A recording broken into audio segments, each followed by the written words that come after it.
Hello, lovely podcast people. I hope you are very well. Those of you who are avid followers of any of my work will know that I've been a bit sick recently. I got something called vestibular neuritis. A virus attacked my 8th cranial nerve and caused various different symptoms. And now I'm left with a bit of vertigo. I had something called nystagmus. Basically, my eyes were shaking. It was horrible, caused lots of vomiting until I got lots of strong drugs to stop it. Anyway, so I'm on the mend. I'm a bit wavy. If you're on a platform where you can watch, every time I move my head, the whole room kind of is a bit of a delay to catch up. But anyway, I wanted to release this podcast. It's a guest episode. I went into the studio with Body Smart, a really cool setup, and we ended up talking for a few hours. I think I had about an hour slot, and I think we went on 3 hours. But the edited version, they got it down to about 2.5 hours. But yeah, we covered loads of stuff. I will just very quickly say, actually, when I got into the office this morning, we had confirmation. Any of American listeners, NASM, N-A-S-M, MNU is now an approved, I don't know what the exact wording is actually off the top of my head. I should probably look on my phone, but approved education provider, CPD points, everything for NASM over in America. So that's a very cool step, trying to serve our MNU graduates more and more. And I am hopefully going to be doing my first ever talk. I never managed to get to America for one of my tour talks. I feel like I am probably retiring the tour talk, which maybe means I can publish it online for everyone to enjoy who wasn't able to make it in person. But I'm hopefully coming over to America. The problem is America's so damn big. And so I will... I'm struggling to know where to go. I thought Vegas, and then we can just all go there for a cool party. But then one of my biggest I have a big following in and around California by the looks of it, based on all the stats. And then a bit around Texas and Arizona, and then a load around, I guess, the East Coast, the one closest to the UK, up and down there. So it's difficult because picking a date, getting enough people there to make it, so that I'm basically not coming over. And because I always make my talks too cheap, and so they don't, I don't try and make any money from doing my talks. It's just nice to get in front of people. But anyway, hopefully look out for that if you're in America. Cool news about the NASM stuff.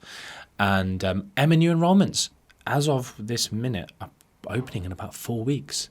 So 18th of June they open. Any of you interested? We are doing tutor calls. So if you're someone who's on the fence about it, do let us know. You can jump on a call with an actual tutor. So it's not like a sales call. I've given them the remit of just talk to people, answer their questions, give them career advice. Of course, it's not like a business call. It's all specific to MNU. But yes. Cool. So without further ado, I will introduce you to this episode. Covered all sorts of stuff. It was very much around personalized nutrition, but the genetics of various things, I guess, into individual variations in how people will progress. We covered some stuff about menopause type plans that are out there. All sorts of things, gut microbiome stuff, food intolerance testing stuff, some stuff about alcohol and how it impacts the body. But yes, I hope you enjoy it. It was really fun to record. And it's in 2 parts, so I'll be back introducing you to part 2 another time. But yes, I do need to record you an episode soon. I've got all sorts of stuff. Probably going to do one on genetics, weight stigma, shaming people into losing weight, and how much of a low IQ, uneducated opinion it is that we should be shaming people. But anyway, enjoy. I'll talk to you soon. Much love.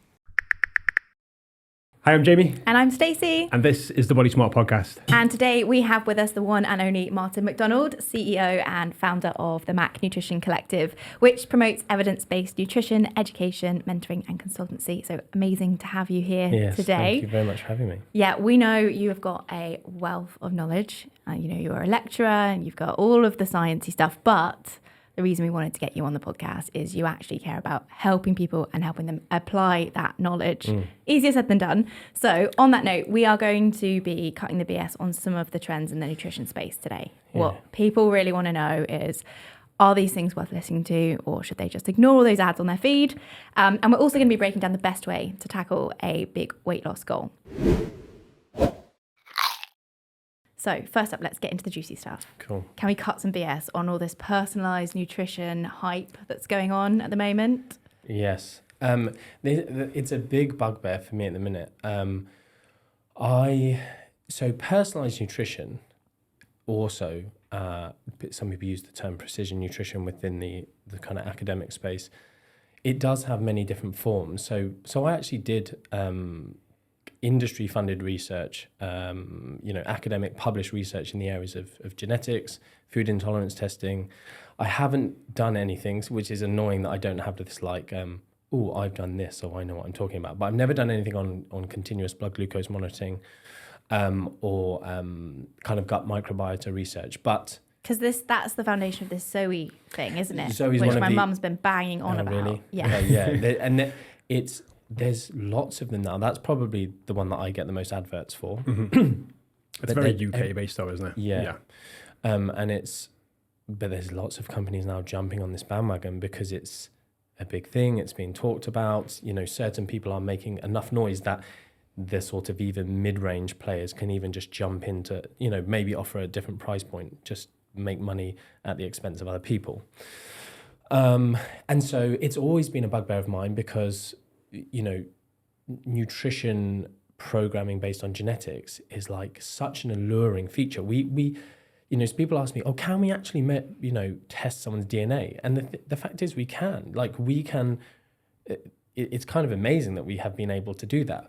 But it's the use of that data where everything just falls down. So my research that was published in the Journal of Experimental Physiology was more looking at certain, it's called the angiotensin converting enzyme gene, and the polymorphisms of that. Excuse me? Can you break that down for the audience, please? Yeah, it's just one of the genes that has been coded. So there's one that's quite popular called the FTO gene, which is, there's been TV documentaries calling it like the fat gene. Right. And it's probably one of the only genes where there's been enough data. We're talking hundreds of thousands of data points where we now know if you have that gene, you're probably, and it's not definitely, which is why there creates some controversy, probably more likely to have a larger appetite, have a higher BMI, or I'm sure your listeners, you've probably talked about some of the limitations of BMI, but as a broad spectrum tool of body weight and maybe body fatness. So that's the FTO gene, but there's all these other genes which these companies are going, you've got this gene, you've got this gene. It's been remotely linked to this certain strength was the ACE gene. And all these other ones about nutrient absorption or whatever, or risk of certain diseases. But they are literally, when you look at hundreds of thousands of people, it's like, slightly more of this person. But on an individual testing basis, they are utterly meaningless.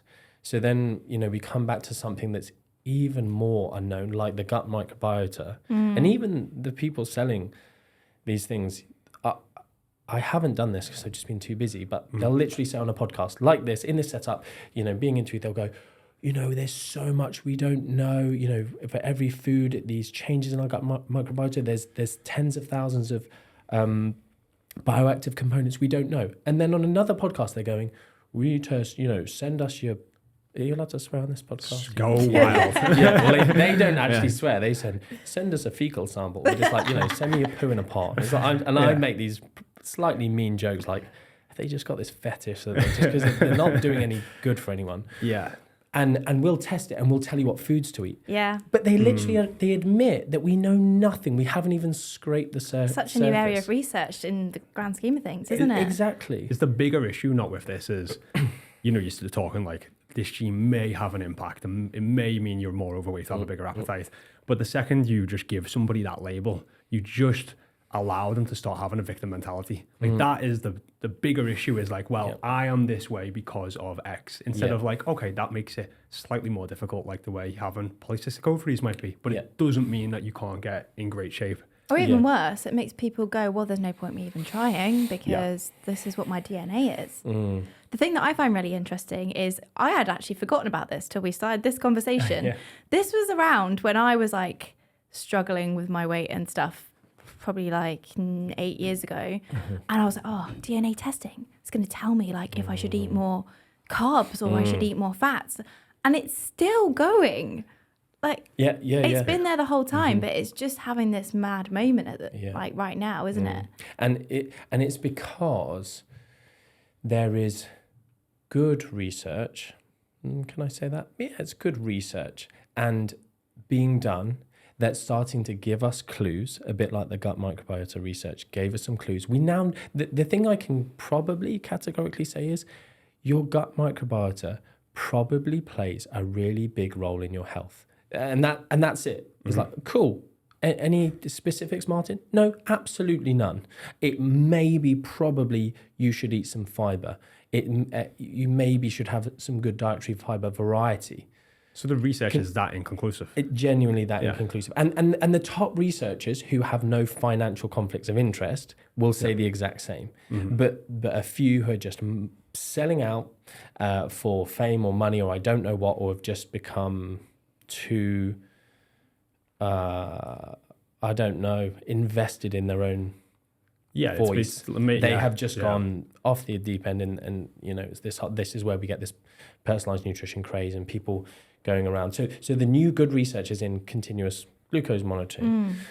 And it's super interesting. And it's this great new biotechnology, which is exciting. Like for scientists, it's exciting. For all of us, it's exciting that maybe one day, like I would love it. That's why I chose to do my research in DNA, because I was like, how cool would it be if you could go, this will make adherence easier for you based on your DNA. That's the dream.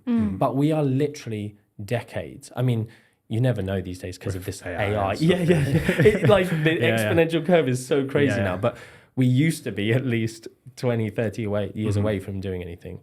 But we're still not there. So it's exciting that we're getting this big data pool.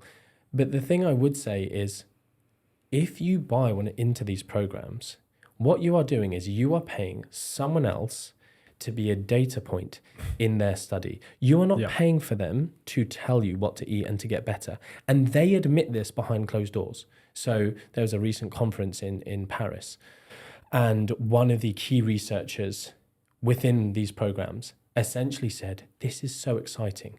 And for researchers to have so much data, because it's hard to get subjects. Like, it was the worst thing for me about doing research was just getting people into the lab to do certain things. It's tough.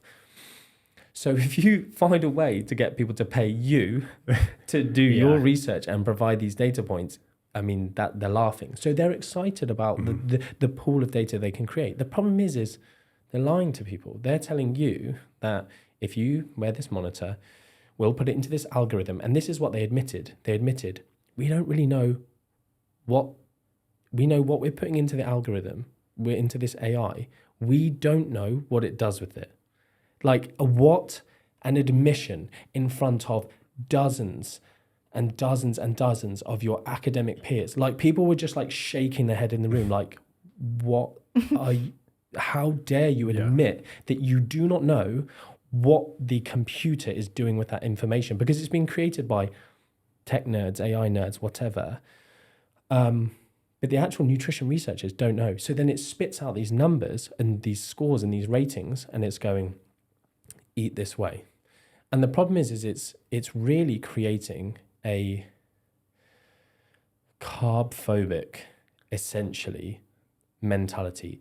It's the of same, just like never raise your blood sugar. Exactly. Yeah. And so you get different scores, and they're not necessarily demonizing particular foods, but they are going, this food is worse than this food. So Dr. Megan Rossi, I don't know if you're aware of her, but like great, I think she's King's College London. She's called the Gut Health Doctor on Instagram maybe, but does loads of stuff on the gut and some great research. And but she also does a lot of kind of Instagram. We had her speak at a conference, but she did a post recently and she went Apple, and then I think she had say like KFC or something. And she goes, which of these would you say is healthier for you? And it's just like, it's kind of obvious. I mean, it's also slightly debatable, right? Like which is healthy and for what exactly, right? But if we can all just go, one's an apple and one's a deep fried chicken and we don't fully know what's in it, but whatever. She goes, which of these will affect your blood glucose more? Okay, this one. And basically went on, very simply to just explain, if we get blood glucose centric of like demonizing this thing of like a normal blood glucose response, which you get to loads and loads of like lentils. Like lentils taste like ass, right? Like, and not the good kind of ass. Oh, do you? Okay. Well, that says something about you. I won't go there. But they, or chickpeas, like 100 grams of chickpeas will raise your blood glucose to a level that in these things will be like, oh, risky. You probably should have had a bowl of broccoli before your chickpeas. Like, oh my goodness, if we're demonizing something as lame as chickpeas, lame from a taste perspective. I like this. Jeez, you've got an interesting palate. But these insanely healthful foods, something seriously wrong. Yeah. I think you've got a really good episode on like insulin spikes on your Not Another Nutrition podcast. And I thought what was really interesting in there, you were saying about like protein spikes your blood glucose. Yeah, and blood insulin. Yeah. Everything has an impact, and just because it has an impact doesn't mean it's bad. Yeah. And that's another good point. I'm sorry I keep bringing it back to the gut microbiota stuff. But there's loads of things like weight loss dramatically, significantly impacts your gut microbiota. We don't know whether that's a good thing, whether that's a bad thing, whether that's a neutral thing. It's just a thing. Mm-hmm. We might guess that it's a good thing because it moves someone's gut microbiota from what we typically see in maybe an overweight population to a leaner population. But it doesn't necessarily, because in my opinion, or I've got this hypothesis that I like saying out loud because one day I'll be able to look. Do you know who Gary Vee is? Oh yeah. You know how he got such a cool media. And it's like I said this, and then like 10 years later. 10 years later, I want one day. Like I've got a few of them, but we don't have the clips necessarily. But I like saying this out loud that there's something called metabolic adaptation. So as you lose body fat, body weight, your body reacts in a certain way to maybe try and stop you losing weight. We might call this like an evolutionary protective mechanism. Like a survival mechanism. Exactly. Our appetite goes up to varying degrees based on the individual. Our non-exercise activity, thermogenesis, our metabolism goes down, stuff like that. And our gut microbiota changes. Now, I think there's something called energy harvest. So we taking the energy from food, it varies based on different foods. And loads of these idiots in the personalized nutrition world who are like, oh, calorie counting is rubbish, it's wrong, it's nonsense. And it's like, oh my goodness, like you're such an idiot for saying something so, like, it's not perfect, but it's not nonsense. Like, it's not, you can't say something that has helped so many thousands of people and is our best method. Like, you find something better, then call it nonsense. But you can't just go because it's imperfect, it's nonsense. It's also a very solid principle. Like, it might not be refined, but the principle's good. Yeah. It at least follows the energy balance and so within, my opinion is that, so there's this energy harvest, and so we know that, say, almonds and stuff like this, calorie labels are wrong, and we might harvest 36 or 33% of the less calories than are reported on a label of almonds. But it's like, unless you're an almondarian, like, really, is that completely it's not going to make that much of a difference. Like, you're eating 200 calories, like, what are we talking here? Like 50 odd calories. So this energy harvest, I think, and this is based on, I guess, some of my own anecdotal experience, but also what we see is maybe our body's becoming more efficient at harvesting the energy from our food. So if anyone's ever done a bulk or they're a hard gainer, they start over consuming. What happens to their bowel movement frequency? Goes up a lot. The more you eat.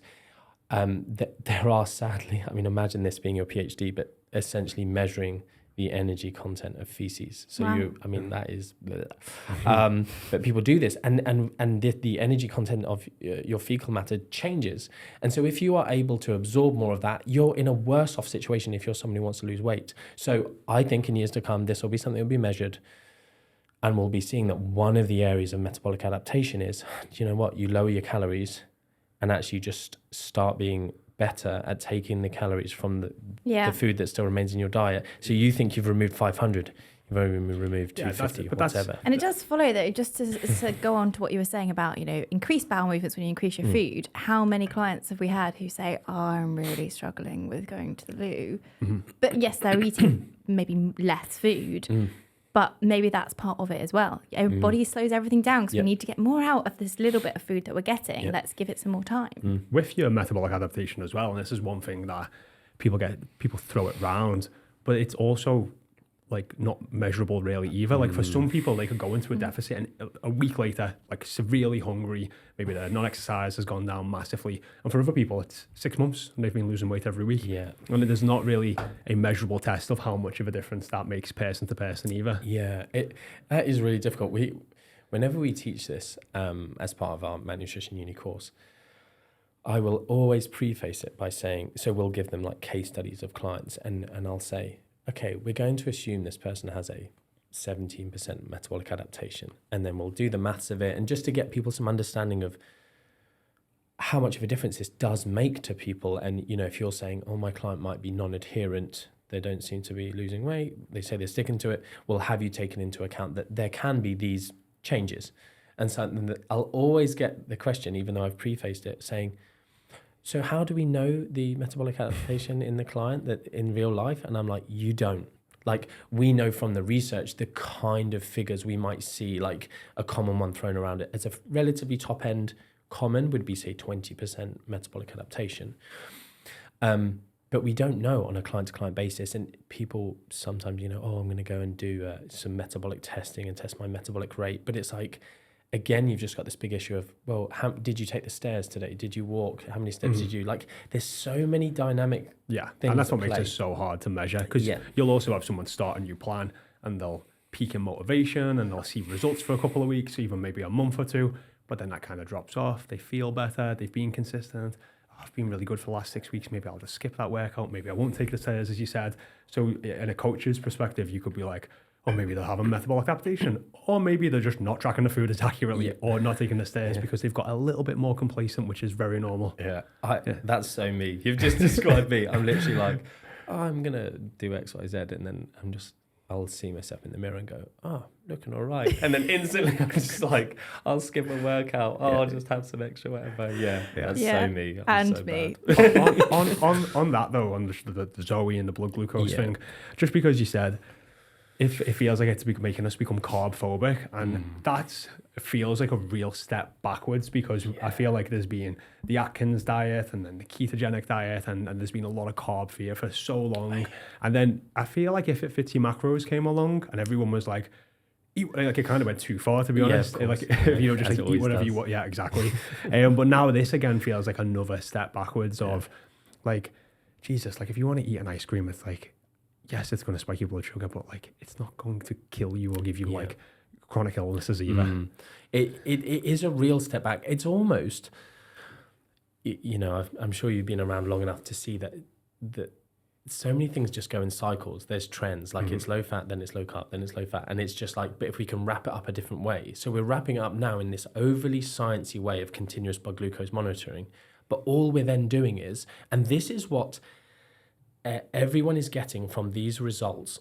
So in the studies, even using this, no matter what your data is that comes from the blood glucose testing and the microbiota testing, everyone's getting the same results, which is eat less processed food, eat more vegetables, eat more like just whole grain type options. So what we've all been saying the whole time. Exactly. It changes absolutely nothing. And there are there's the research out there even that just basically goes, if we just give someone, and I posted this study recently, which essentially said, like even the wording was so fantastic. It essentially said, one group, in randomized control trials, so decent, One group was given a one size fits all. Like when you hear that, you go, oh, like if you advertise that your clients, we give you a one size fits all, like no one would sign up. It'd be horrendous.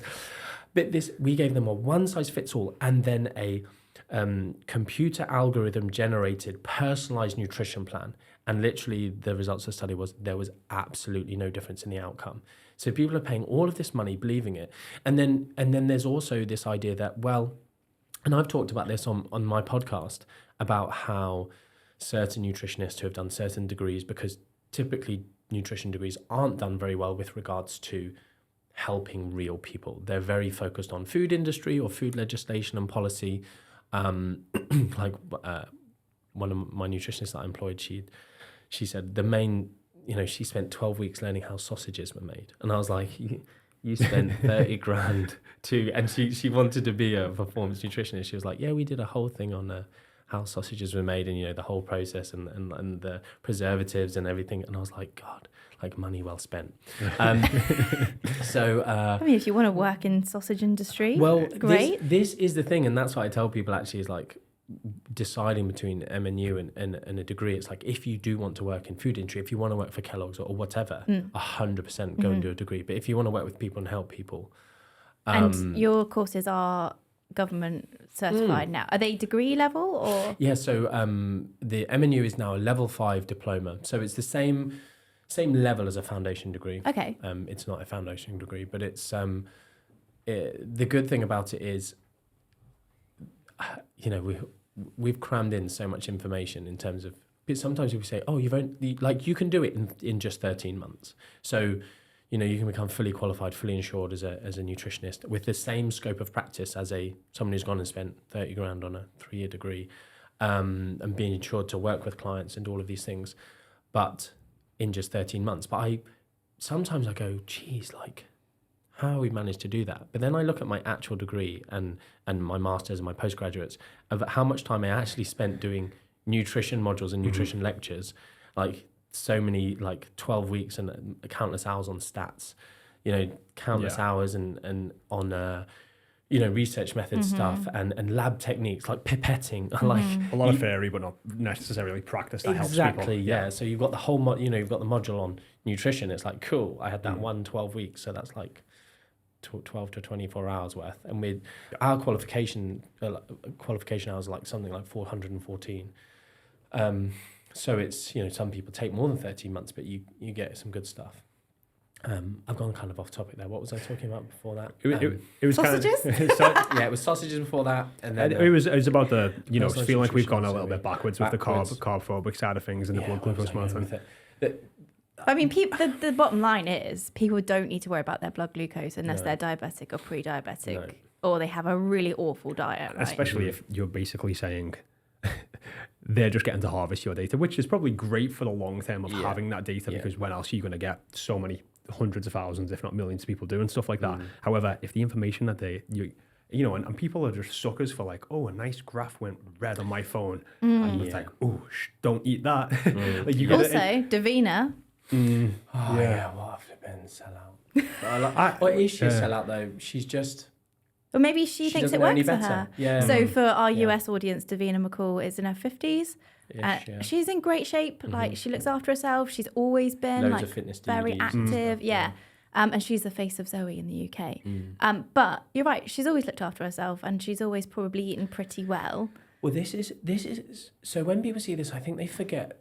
I'm big on critical mindset. If you consider the words that come out of her mouth, so look at the adverts that she's on and what she's saying. This is why, I'm actually going to reinstate she's a sellout, because essentially she's a sellout or she's stupid. I don't think she's stupid.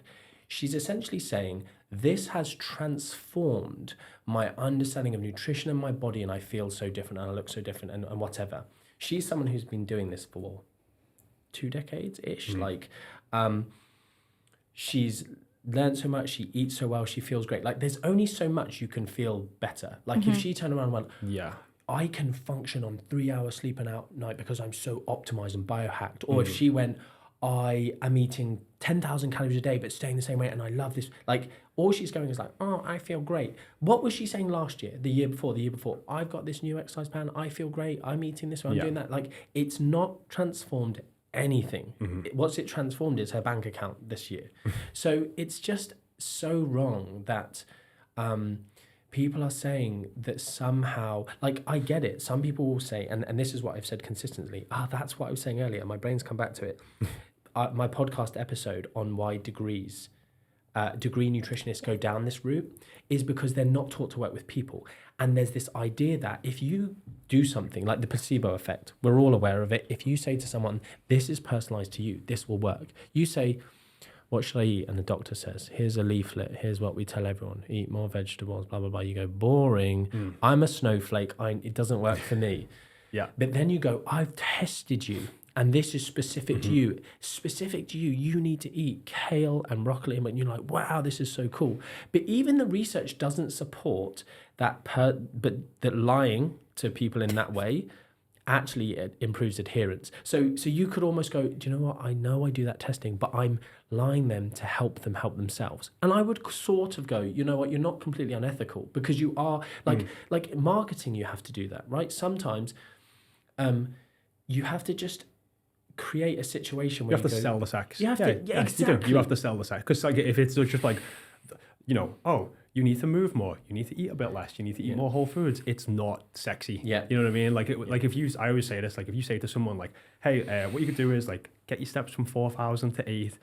Eat maybe just more whole foods, a little bit less processed stuff. You can still enjoy some of that. You know, just like drink more water, go to bed a bit earlier, like all that. Just like, but if I go, right, what you need to do is spin round backwards 16 times a day, take 14 crocodile pills, and you will see results to like sign me up. Yes, you know what I mean? Exactly. And that's because it's.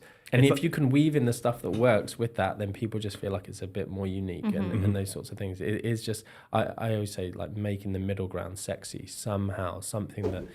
Sorry to interrupt, just a quick ask. If you are enjoying this podcast, we do ask if you would go and hit that subscribe button, because our goal is to be able to help all of you guys become body smart. And the way we can do that is by getting better guests on, more experts, and the bigger this podcast gets, the more guests we can get on here.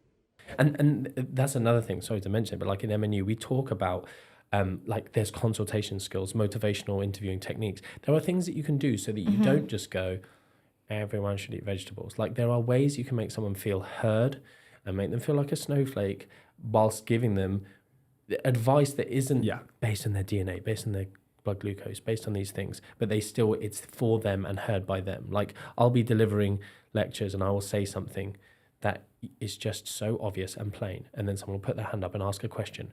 Well, with my son Jimmy, he is a footballer and he blah blah, and they'll just ask the exact same question that I've just explained. So what should he do? But they literally want me to put it in like, okay, for a 19-year-old, like it's the same, but they just want it to be told to them to answer their question, to really, okay, I get it, thank you. Yeah.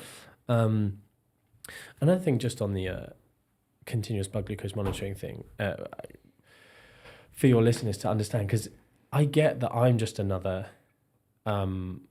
voice in this space. Why? So people will use this appeal to authority, this logical fallacy of, well, Professor Tim Spector, he's this A-rated scientist. This is his area of research. How dare you question him? It's like his qualifications are irrelevant to the conversation. I'm not saying, sometimes people go, oh, Martin, you're not as jacked as him, so he must know more about protein. We were saying about this before, weren't we? It's like a ridiculous thing in the health space of like how in shape you are can almost quantify that. Absolute joke. Yeah. So the same thing, qualifications, they are utterly meaningless. Everyone should just argue based on the data. So whenever I criticize these people, it comes back, who are you to say this? He lectured me. He that, he's got this many cited research. I'm like, I don't care. Try and challenge anything I've said that proves that he is talking absolute crap. And they can't.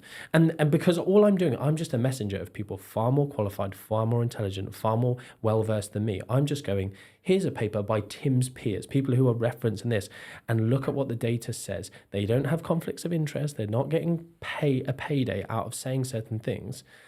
And a paper got published fairly recently, and it was actually, I was just on my phone before we logged on, because I wanted to just be able to say the name of the first author. I believe it's well, I know it's Professor Kevin Hall's lab. I don't know if he's the first author, but they have literally just published a paper which is like the death of CGM as far as I'm concerned.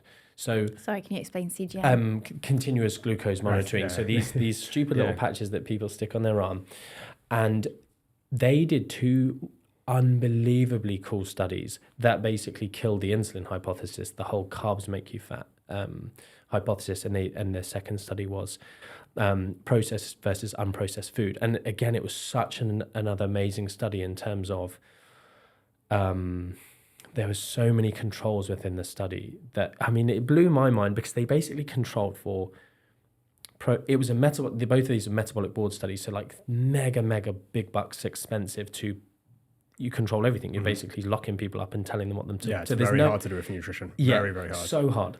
Yeah.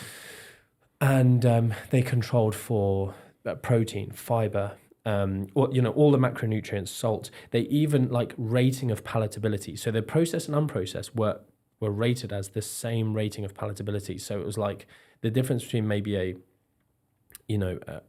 fast food burger, but then they just had like an actual steak with some very unprocessed kind of grain based on the side, and so everything was matched.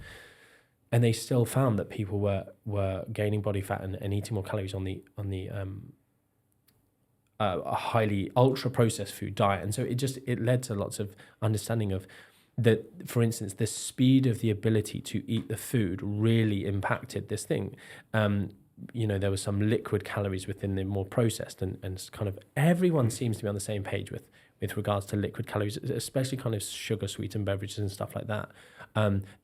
If you're someone who maybe wants to lose body fat or struggles with your weight kind of maintenance, they're probably not a good option.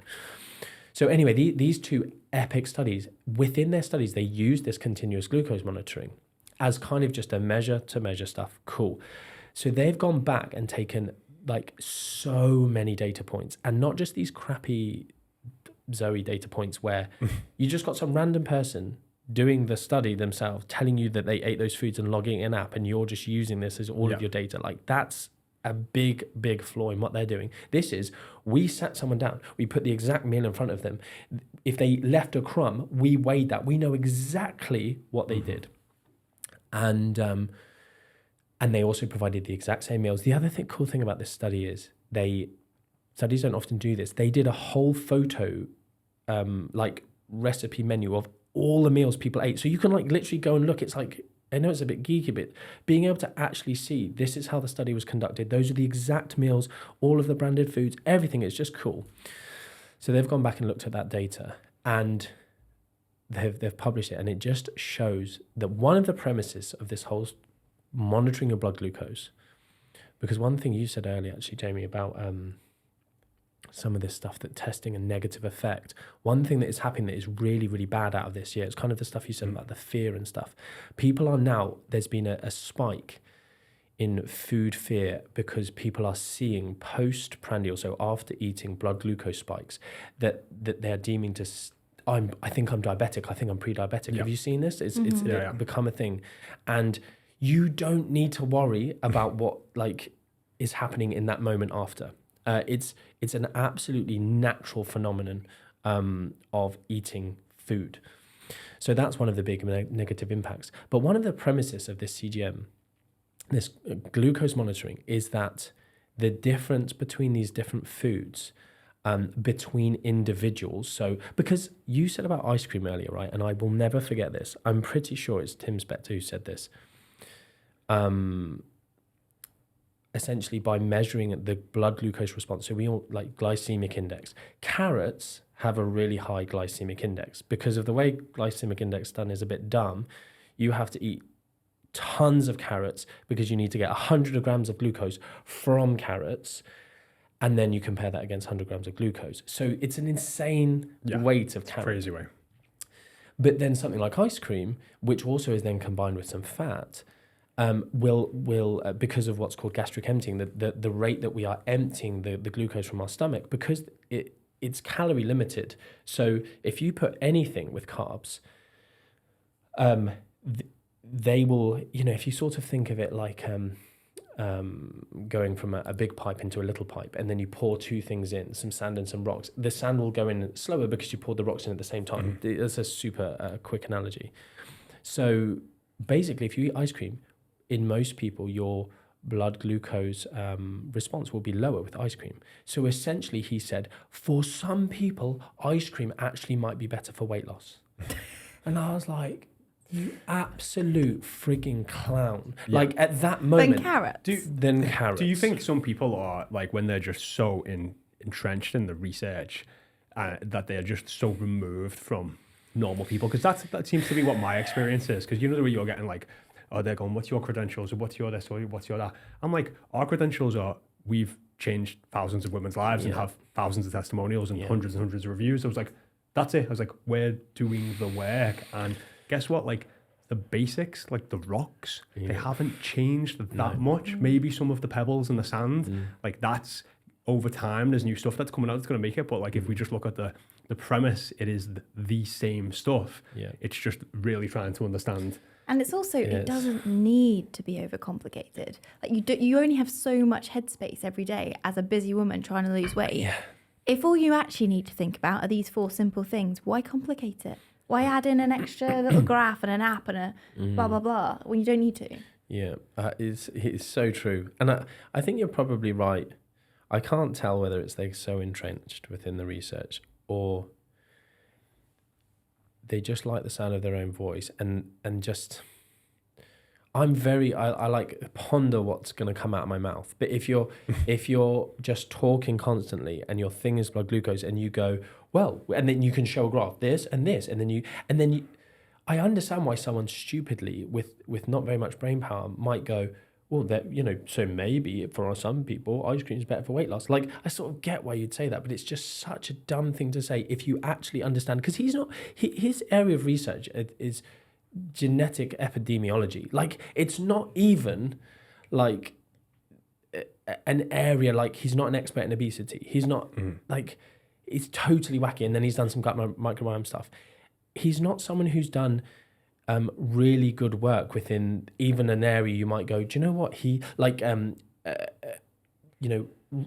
aggressive or large calorie deficit dieting and adherence and keeping weight off. Like someone who's published that research, you might go, oh, I'm going to listen to you. Like he's not someone who's published research on that. And now they're going after perimenopausal or menopausal women saying, do this CGM stuff because if you're struggling with your symptoms. And it's... But that is definitely noticed. That's becoming the next... It seems to be, in my eyes, the next money grab, menopause. Yeah. Oh, like, so right. I'm just seeing all these brands and so-called experts popping up like, oh, are you going through perimenopause? Are you going through menopause? And it's like, it's very...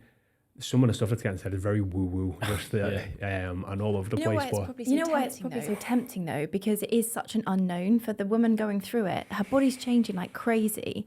If there can be some graph and science and app and proven route...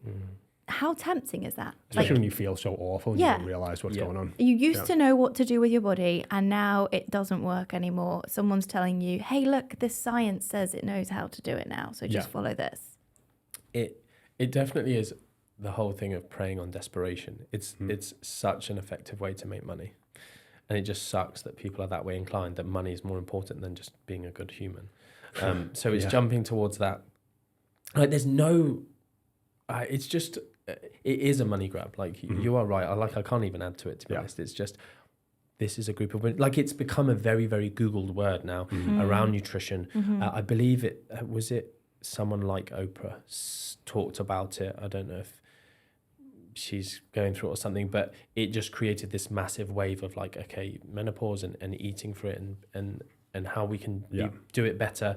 And so therefore it's like, cool, let's use that as a tagline. And then and it's obviously a group of individuals that there is a level of desperation. There is I don't understand. I feel betrayed by my own body. I haven't really changed the way I'm eating. And I mean, it's great that it's becoming more of a conversation because there is a massive need out there. And obviously you're through Mac Uni, you're running events to upskill the personal trainer contingent, nutritionist contingent. So that knowledge is needed, because there is research out there that since we've done our certifications do you know what? It didn't even cover menopause when I did mine. It wasn't even a chapter. So great. But Can we, just to summarize, blood glucose monitoring? Okay, cool. Because we'll definitely get into menopause. Yeah, okay, but we're cool. just basically saying, for 99% of people, waste of time. Not necessary. And on that summary, that study by Kevin Hall's lab, that the premise is that we can measure our difference, and our differences, we can then assign some of these differences to specific foods, and I can tell you which foods to eat.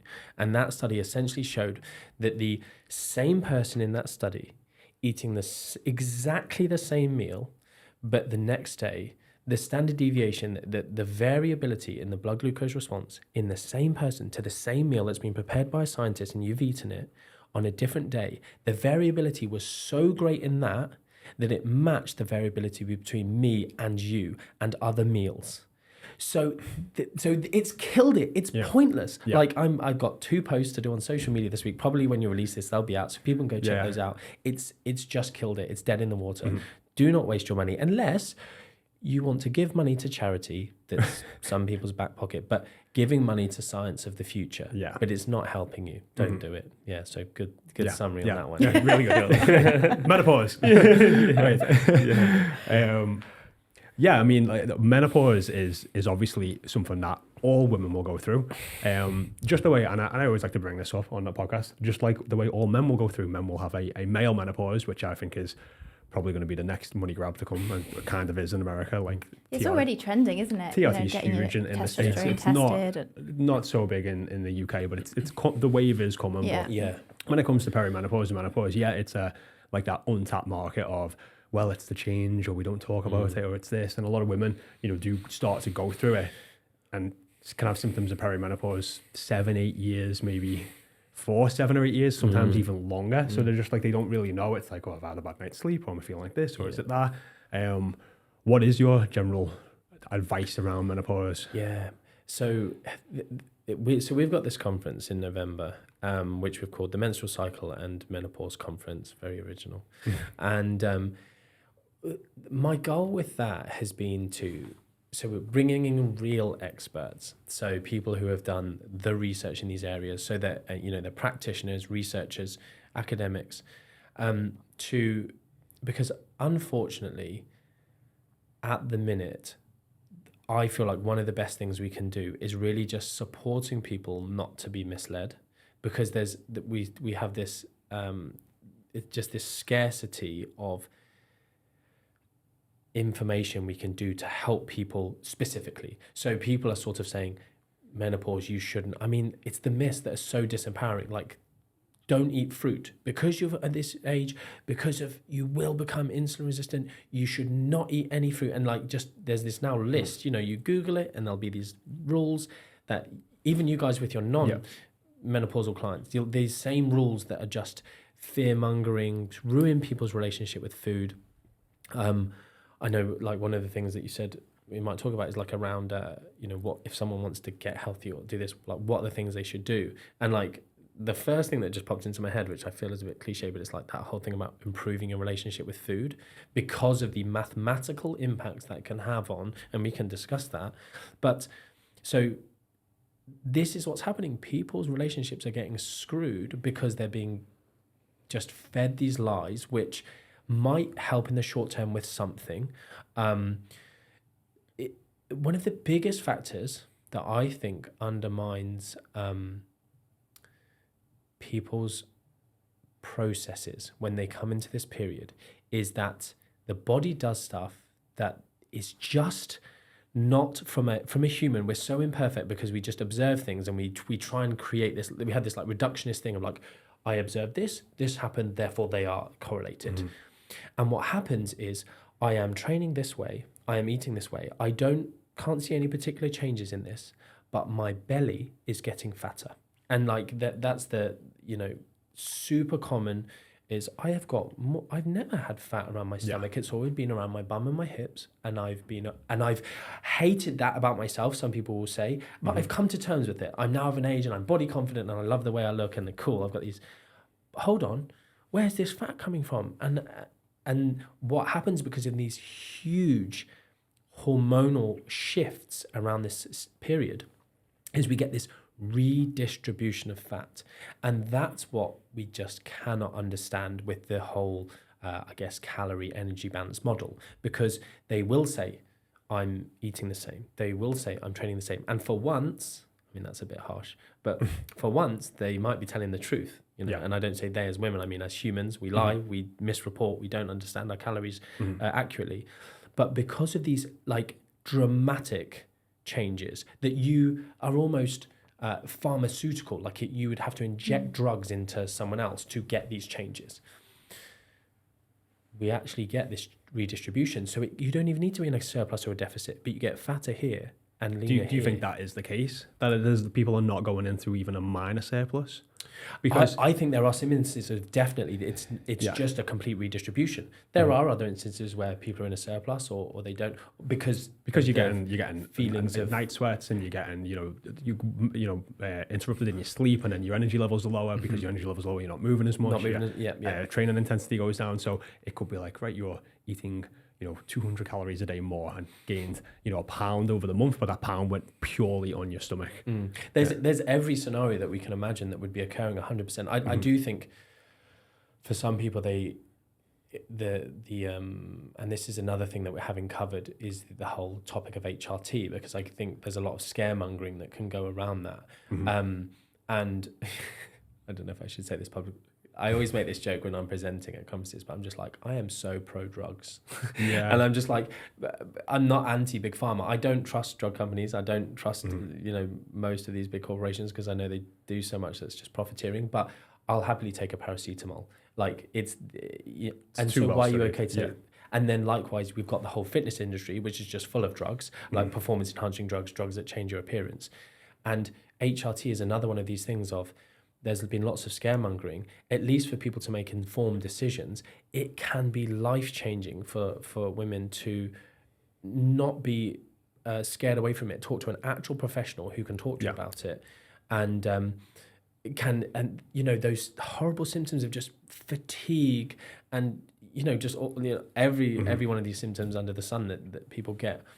Because my understanding is that perimenopause and menopause is just a hormone deficiency. Like that is in essence what is going on. So if you are able to take HRT in the proper doses, you can in essence get back to feeling normal again. Yeah, it's because you mentioned TRT as well. It's just that funny thing of, you kind of just turn yourself back a few years. Like the whole anti-aging clinics in America, it just seems such a big thing. I've always said like, I want to make enough money so that when I get to a certain age, I can just kind of anti-age myself with all of the hormones that turn me back into a 30-year-old. But giving people the correct dosages of HRT, I think I'm probably, just because the experts that I've heard speak on this, and also the clients over the years, the people going, without it just suddenly, It makes a lot of sense. Like there's a lot you can do with diet and exercise, but if that key part of your physiology has changed that much, that is the only thing that's going to make you feel how you felt before. Yeah, and thank you for saying that, because it's diet and exercise. We can almost get a bit too pro diet and exercise, like it cures everything. It can change anything. Like there's an area of nutrition called nutritional therapy. Nutritional therapists typically are wackos.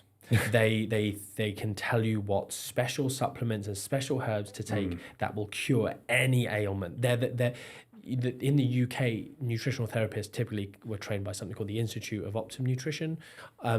And, the founder of that, Patrick Holford, was, I read his book when I was like 15, and it was like 10,000 milligrams of vitamin C to cure cancer. And it just like like he's a proper whack job, and he's the forefather. Yeah. And, there's nutritional therapists who have gone through MNU and, have changed, and they're now evidence-based and this sort of stuff. But typically it's supplements galore and that sort of stuff. But it's this belief that we can just cure everything through nutrition exercise. Like it's not possible, sadly. And so with this situation of drugs are seriously powerful, and modern medicine, like some people go, you should age gracefully. Cool, like 100%. Like I'm someone who's just like live and let live. If you want to, but I don't want to age gracefully. And there's lots of people out there who'll go, I want to go out with a bang. Like I want to just be feeling young and great for as long as possible. So, you know, like I made a joke when I was doing just a little bit of perimenopause. I was delivering a lecture and I just sort of drop in vaginal dryness because everyone just sort of goes, oh, he's really going to go there. And it's just like that thing of like libido is such a big thing. It's like, what's how much of your life are you going to, do you want to sacrifice? Because, you know, they are some of the things that are taboo and not spoken about. Yeah. But like, do you really want to sacrifice that? Like, is that, you know, and it's, I think the difficult part, and it's the same with how much you struggle with losing weight, how much you struggle getting in shape, it's just relative to the person. So someone could go through perimenopause and menopause and they could just deal with it. They could be okay. It might be not great, but they might be. But someone could go through and it could be hell. Yeah. It could be the worst thing ever. It could affect their sex life, their relationship, their personal life, professional life, everything. And it's like, so it's just varying degrees, and it's no judgment for what the choices people decide to take. But I'm in that sense, you know, pro drug, pro supplement, as well as being pro nutrition, pro health, pro, you know, all of those side of things. Because for me, I want to have a high quality of life when I'm sure you feel the same, but like when I'm like 60, 70, 80, I just want to be able to run around, kick a ball, lift weights, you know. But also let's just not forget that menopause isn't 60, 70, 80. Like, oh, no. Imagine feeling I'm now this fatigued, tired, unsexy person and I'm 40. Or having it's terrifying, but that's like a few years away from me. Or having a hysterectomy and... So, you know, if there are things that you can almost have like a buffet of, right, I'm going to improve my diet, I'm going to do this, I'm going to do that, I'm going to take some HRT, why wouldn't you? Mm-hmm. But sometimes doing all of those things, the training, the nutrition, can all just feel like so much of a weight, can feel so hard that sometimes people have to take the HRT to feel okay, to then it creates a positive feedback loop. In that sense. Feeling yourself in that sense. And I think it's that thing is within nutrition and exercise research and what we see the beneficial effects are. So, for instance, mental health is another one in terms of like the benefits we might see with diet and exercise. But the benefits really are just across the board. They're not necessarily specific to menopause. They're not specific to mental health. They are just these things that no matter where you are, whether you are with or without HRT, you know, where your kind of neurotransmitters are working or, you know, you're medicated or not, exercise will always make you feel better, like wherever you are on that continuum of your current feeling.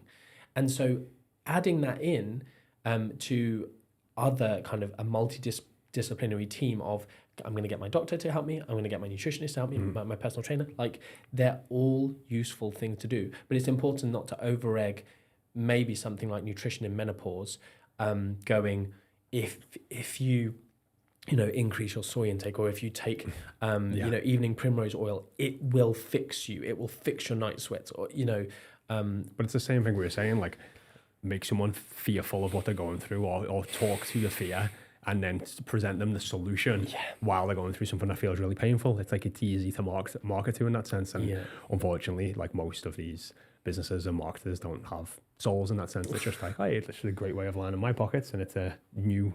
It's also attractive if you think, well, Martin and Stacey and Jamie are saying I've got to diet and exercise and take HRT and look after my blood sugar and not drink alcohol, or I could take evening primrose oil. Think I'll do that, please. Yeah, that's certainly a big factor in people do want the quick route, don't they? And I think, not to jump back to it, but some of those testing things, it's like, it must be something else. There must be an easier way. That I've tried diet and exercise, it hasn't worked. There must be something. Oh, that's 100% why I was looking at the DNA thing in like 2015, because I was like, I must be broken. There must be something up with my DNA, and if I just get this test, it will tell me to eat sweet potato for breakfast, and that will be the thing. And I know I'm not supposed to be interviewing you, but what did change? Like, as in, you thought you were broken, something wasn't working. What was your light bulb? I did actually genuinely cut out some foods that were causing me like a serious discomfort, digestive discomfort.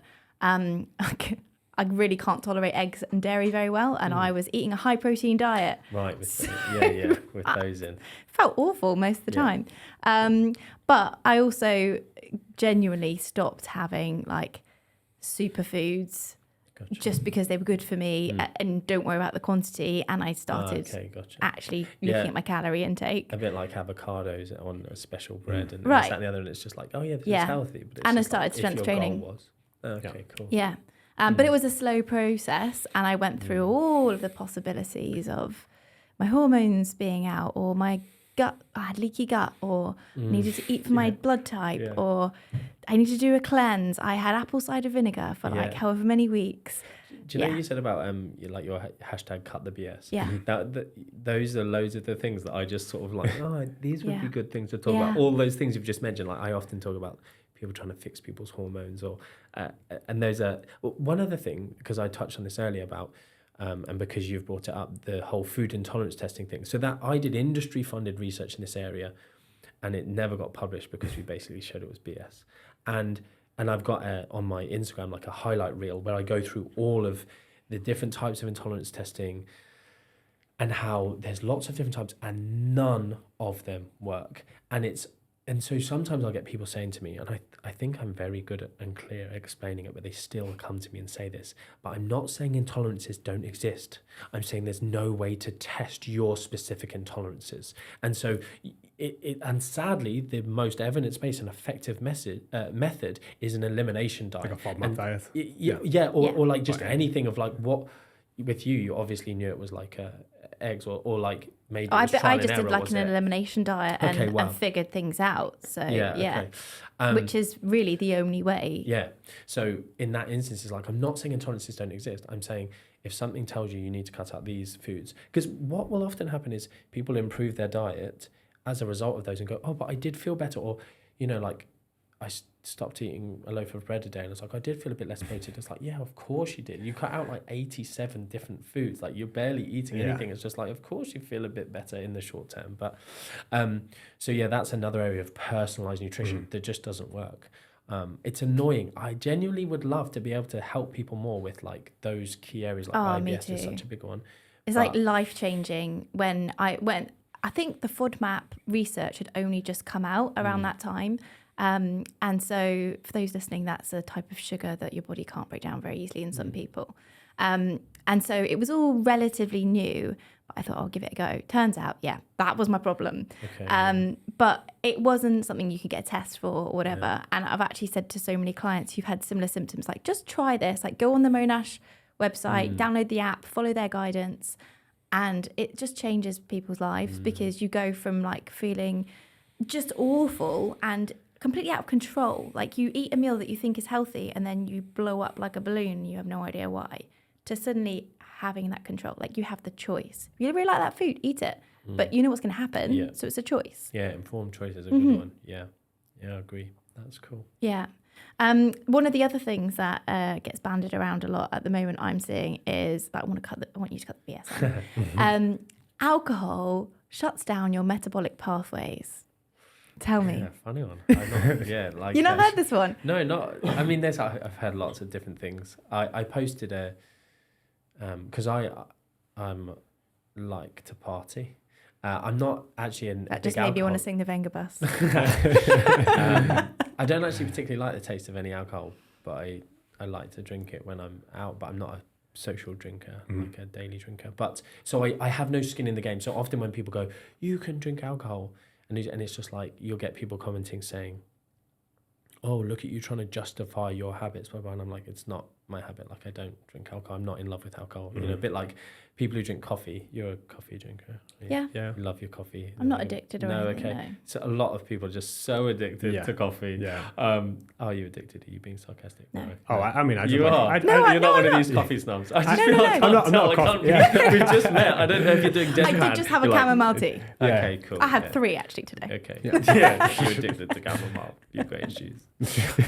No, so I did a post. I took my staff on a retreat. It was like marking exams, and we went to Mexico, and obviously like loads of cocktails, whatever. And so just a picture of me looking lean, drinking alcohol, and it was like, you can lose fat and drink alcohol.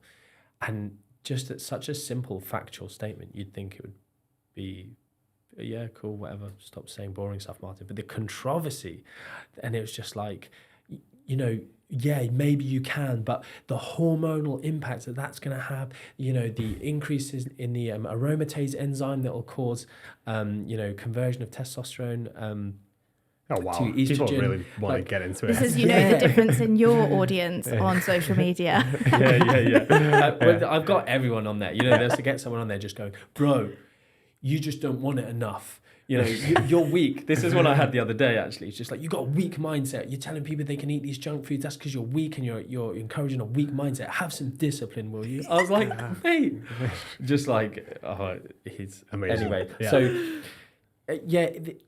this comes from a place of, I guess, a shred of truth, in that when you consume alcohol, your body needs to preferentially burn off that energy. The problem is if you say that, it's exactly the same thing as saying like, you should eat butter rather than eating. We'll go back to your favorite chickpeas, because the body will preferentially burn off chickpeas over butter. All it's doing is the body has fuel switches, and insulin is one of these things that gets bandied around as this like fuel switch of, if you have too much sugar in your blood, we need to burn it and store it. So we release insulin, and your body reacts appropriately to that situation. So you drink alcohol. Some people will say, if you drink alcohol, actually I did see one that was like, it shuts you down for like 36 hours. Yeah. Your Do you know other who this was? multiple was it Eddie sources. Abu? Have you seen this? He's like really going off on one at the minute. Yeah, so you won't be able to use your other metabolic pathways for 36 to 48 hours. Yeah. So It sounded like BS to me. no, yeah. So you can go and the studies have done this, and you can literally look at the substrate utilization data. So you don't switch off anything else completely. Like, that's absolutely ridiculous, because if you did that, you probably people would end up with like diabetic retinopathy. Like, people would just be going blind left, right and center, because any carbohydrates you had whilst you were consuming alcohol would just be like, you'd skyrocket glucose levels. Like, I'm kind of going, maybe being a bit extreme with this, but if that was the case, 36 hours of not being able to get rid of sugar from your blood, like, you'd probably die. Yeah. You know what gets diabetic shock or something. You know what gets me fat when I drink? The fact that I have 4 pints, 6 margaritas, a pizza at the end of the night, and then a McDonald's the next morning, and probably about 10,000 calories in 2 days. Yeah, exactly. That's what I'm like, oh, I can feel that in the love handles a little bit. You know what I mean? And it's like, it's the bad decisions and the fact that, like we said just earlier, liquid calories, probably not one of the best things to have on a weight loss journey. Never mind liquid calories that also influence your behavior to make not the best decisions. Well, that's the two things that are the unsexy truth, right? Like, that is the best two things that you could say. That is the impact of alcohol, liquid calories, and disinhibition. Yeah, like, those are the two things. And maybe another one is like, certain foods, there's like a incomplete dietary compensation for their consumption of those calories. So we can compare things like whole fruit versus liquid fruit, like fruit juice, and there's less of a compensatory effect of reducing your appetite when you have the juice. So this is maybe why liquid calories. And then we go to something like alcohol, when it's just like, lots of calories. Again, it's just like, how many pints of a soft drink, Coca-Cola, would you drink? Like, you'd never have 10. But some people would have 10 pints. Yeah. Like, yeah. But people will drink 10 pints of I mean, not me, I think. Yeah. It's disgusting. But even still, like, people will drink a lot of cocktails. And they're just Or of sugar, even just full of gin. alcohol. Yeah. And I also think for our US audience that maybe they don't drink as much as us, because I remember when we first got US coaches. Alcohol? Yeah. Really? Well, you remember when? Depends on Miami. Yeah. Okay. Well, I would just say, oh God, I mean, I'm just going to say, I just don't think Americans can drink as well as people. But when I'm... There we go. I feel like I'm going to get some like drinking challenges now, and I'm just not into that. But typically... We've put it out there now. Yeah.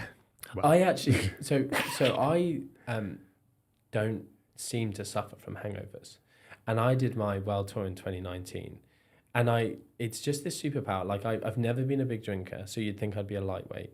And I did this tour, and I basically woke up one day in my 30s and I suddenly wouldn't get hangovers. So I would do these tour dates, and it's kind of like my birthday every time, right? There's like 50 people at an after party. Everyone wants to buy me a shot.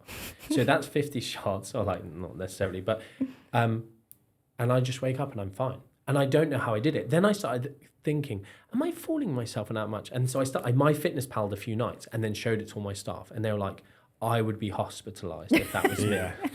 And so then people just started trying to make it a challenge, and I honestly started to get anxious that I might die because it'll just go too far. It was like, went to Manchester, then it was like Birmingham, we'll get him, then it was like Belfast, then it was like Sydney, and then Perth. Like Perth was loose as hell, but it's just like, it just gets a bit too much. But yeah, drinking challenges, it's what do you think that is then? Is that like a genetic thing? Some people just metabolize it quicker as well, don't they? So there is I did a thing about there's a gene that's been pretty well studied in animals that we'll call it the sleep gene or the no sleep gene. So people who can function, high function on very little to no sleep. And I think I probably have that gene. Right. One of the huge... Not jealous at all. Yeah, it's such a bizarre thing. Like I got to the point where I was really abusing it because I'm not sure... There's no data on it, obviously, whether or not you... So it has been studied in humans, and so it does seem to be apparent in humans. I started to abuse it because I could just work and work and work and work. You're a business owner, you're an entrepreneur. Yeah. So I was doing, I did a week on 16 hours sleep, and just, it was phenomenal what I got done. But then there's this whole thing of like, sleep is so important, probably, but maybe it's not important for me. But I'm just like, I don't want to age quicker just because I'm achieving a bit more in the short term. Like I'm very much the proponent of the sort of ideology of enjoy the process. Like the end goal is never cool. Like it's boring. When you achieve something, it's boring. It was the process you should fall in love with. So I'm like, I don't need to achieve everything by tomorrow. So maybe I'll start sleeping a bit more. But so one of the things with hangovers is sleep is such a huge, alcohol helps you get to sleep, but the actual quality in the REM sleep is screwed. So you feel like crap. The second part is dehydration. I live my life in a constantly dehydrated state. I'm so bad at drinking. I don't like the taste of water. Like I've got water here, but it's just to sort of sip on it tastes gross. I have to just drink squash and monsters. Really? I just do not do water really. But I'm also just poor. Like my thirst doesn't really switch on. Then there's research now, which actually was done by my friend. I don't know if he's a professor now, but Lewis James, and they showed that you could actually get better. And so this is performance nutrition for athletes, but essentially you can train yourself to perform better in a dehydrated state. So you can train yourself to be better at being dehydrated and functioning well. And so I live like a camel, let's call it. And so I then drink alcohol, and it's like, oh, cool, you're dehydrated. This is normal. So I can do without sleep. I can do without water. And then the other thing is just, I guess, people feeling sick and stuff, and like that just for whatever reason I don't really feel sick, and I don't get the headaches probably because I'm always dehydrated, so that's not having that. So for me, it's probably the only other thing then is formaldehyde is the sort of toxin that people talk about, and then I think you mentioned this about sort of processing that. Maybe then I have something good there as well. But I haven't had this my whole life, so I don't know what has happened. That's interesting. Well, maybe it was that training you did on the dehydration front. Just doing that. But anyway, I mean, that would be amazing, though, like, because there's all that stuff with like CRISPR and genetic editing in the future. Imagine they could take, that'd be like the ultimate party gene, wouldn't it? You know what I mean? You could just... It's probably not good, though. No, it wouldn't, because people would just go on benders for days. I mean, at least you've got like a natural limitation. That was perfect. That was perfect. But going back to your question about fat loss and that sort of stuff, it is just the calories and behavior. It's the behavior. And people, when you get this thing about, how much do you drink? And, if someone said, I'm drinking a litre of Coca-Cola every night, they probably question that. But when someone goes, I'm having a couple of pints a night, we've had clients going, Sarah, our head of nutrition at Nutrition, she had one client who was like, I probably, in the week, I maybe have, maybe a bottle of wine in the evening and, on weekdays. And then at the weekend, I'll really drink. And I'm like, a bottle of wine a night. To herself. Himself. Oh. Yeah. Yeah. To himself. It's Every it's night. 3 large glasses. 3 large glasses of wine is a bottle. Yeah. So it's... And it's just like, oh, that's nothing, is it? And I'm like, a bottle of wine. And then, but then it was the whole thing of, and then I really drink on the weekends. And I'm like, what? And so anyway, in that instance, she actually had some really good therapy, counseling-based discussions with him of maybe actually there was something more. It wasn't just his health and his nutrition. Maybe there was some sort of substance issue there, and she changed his life. But people will easily count the calories of that and the behaviors and the disinhibition. It's phenomenal. And even switching that. So when I worked in professional football, honestly, the first couple of seasons, my entire job was just trying to encourage them not to drink pints and just to drink clear spirits with diet mixers. Like that was it. Yeah. And I had situations. I had one, I remember, midfielder, and he came in and he was like, Marty, he was like, I took your advice, and he's like, I wasn't drinking pints. I was like, oh, what did you have? And he was like, I changed everything for a cranberry and vodka. And I was like, oh, okay. And then, again, this is someone who typically struggled with body composition and stuff. And I was like, yeah, I should have been more clear. And so, yeah, it's that whole thing of, a simple change. If you want to drink, you don't have to cut it out, but you do just have to realize there are calories in alcohol. It's not this magical, stupid thing of shuts down your metabolic pathways, but it is just calories and disinhibition. And it's very easy, that first glass of wine will feel a bit good. Yeah. Oh, should we have a second? Or go on then. Yeah. That's the key though, isn't it? Because someone will plan in, I've got enough calories for a glass of wine, have a glass of wine. And after that glass of wine, the disinhibition's like, well, what's another glass of wine? I've had a good day. I've had a good week. Yeah. And then 2 glasses of wine in, should we just have a little packet of buttons? Yeah. And there's 500-600 calories, if that. If you turn to a takeaway or something more, there's 1,500, and it's quickly right. But alcohol, I think we can all agree, is not the devil. No, and it doesn't need to be off the cards. No, you can absolutely categorically have it within a fat loss phase, and I do think if it cannot be a centerpiece of your nutrition life, it's really helpful. It's really helpful if it's not, can I fit into my nutrition program a glass of wine every night? You can, but it's just going to make everything harder. Yeah. What's the point? Especially when you're trying to lose weight. Yeah. Yeah. And also, if we look at healthful habits, is that something you want to continue for the rest of your life, having a glass of wine every night? Yeah. I just literally was saying to one of my partners, she said, do you, she was at a wine tasting. She said, I've never asked you, do you like wine? And I was like, no, not particularly. She was like, do you just drink spirits? I was like, no, I used to drink red wine, but genuinely the only reason I did it is because, it was in my early 20s.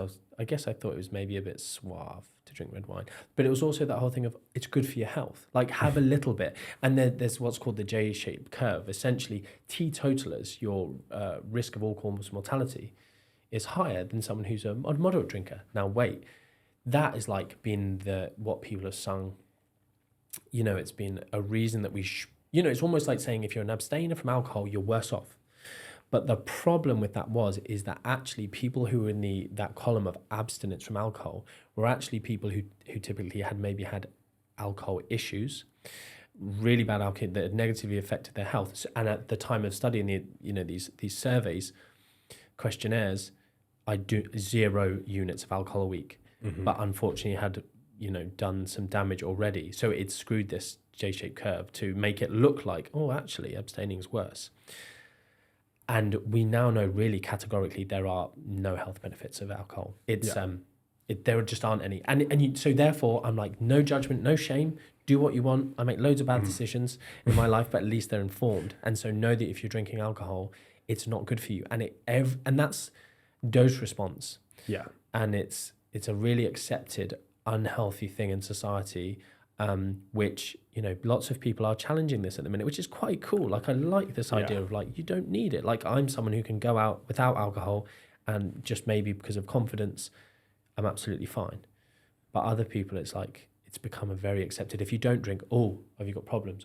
It's like, no, just I don't think it's drink. becoming a lot more normalised though. So you go places and they have a selection of alcohol-free options now, whereas even 2 years ago that wasn't a thing. No, but it is weird that you'll go to the airport at 6 o'clock in the morning and there'll be people sat there Having a pint. Because it's holiday, Jamie, it's holiday. Or just because they're going on a plane. No, but I mean, like, even just like when people are doing like normal day-to-day travel, and like that's like socially accepted. Like if someone was there just like sniffing coke off the table, you'd be a bit like, whoa, it's a bit early for that. You know what I mean? But and like, that's just a legality thing. It's not like it's it is, you know, so it is strange in that side of things. It's so accepted.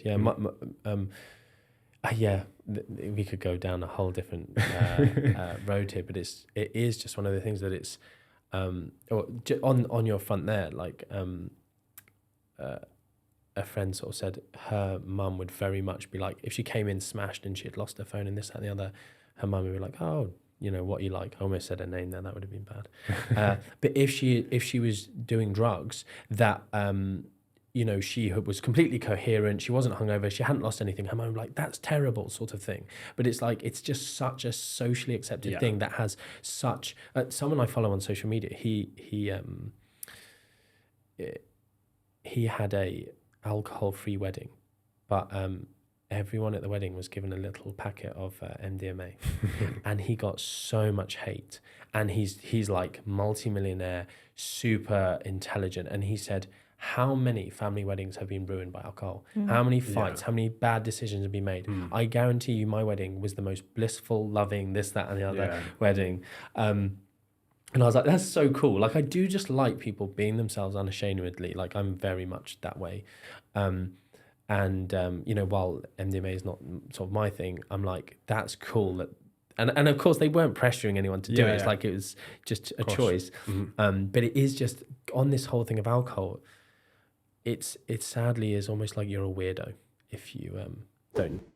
If you've been listening to the Body Smart podcast, you will know we work with women on a one-to-one basis. Now, our goal is for you to become a Body Smart graduate, and that means we help you hit your weight loss goal, but most importantly, we help you develop the skills, habits, and traits to make a sustainable change so you never gain that weight back. If you're interested and you're ready, willing, and able, we can guarantee that we will get you results. You can find out more with the link in the description.